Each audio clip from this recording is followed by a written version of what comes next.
Good evening. This is Pastor Doug. I'm excited because it's baseball season.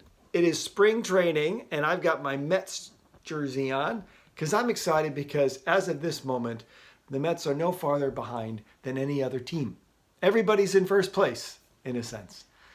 You know, for many years, spring training has been a time of hope for me, only to eventually become disappointed. And last year, of course, was no exception.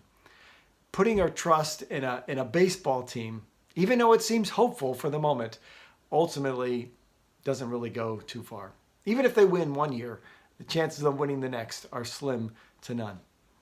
Last week we looked at Abram, a man who trusted, not in a team, but trusted in the living God. And so as God called Abram and said, go, leave the places that you're familiar with, leave your people, even leave your father's household, and I will bless you. Abram believed God. He trusted that God would be faithful to his word. He trusted that God would give him descendants. He would give him land, that ultimately through him, all peoples on earth would be blessed. And of course, we know later that Jesus, the descendant of Abram, is the one through whom we are blessed. Jesus calls us to take those kinds of steps of faith really every day. There's opportunities each day. Am I trusting God or am I doubting him? Am I following him in his way or am I going kind of the safe way, the comfortable way? When God works, when we sense God's power actively at work, it's often because it's when we've stepped out into what's uncomfortable, what's unfamiliar, but what's ultimately where God is leading us so he can show himself strong on our behalf.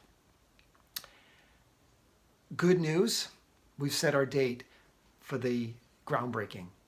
Hope you got an Evite on that, even this week. We're excited for March 19th to celebrate God's faithfulness, that God has been good to this small congregation, carrying us through the ups and the downs and the obstacles to reach this point of breaking ground for our new church building. I hope you've marked that on your calendar already and come ready to celebrate. This Sunday, Seth, our ministry intern, is bringing God's word. We're doing a short series on the gospel, and Seth's leading that off and starting with the sense that really the good news of Jesus is for all people, rich or poor, different ethnicities. It's for all people that God has come to bless through Jesus, his salvation that is freely made available to us. Have a great week, and I won't see you Sunday, but you'll see Seth and the rest of the First Baptist family.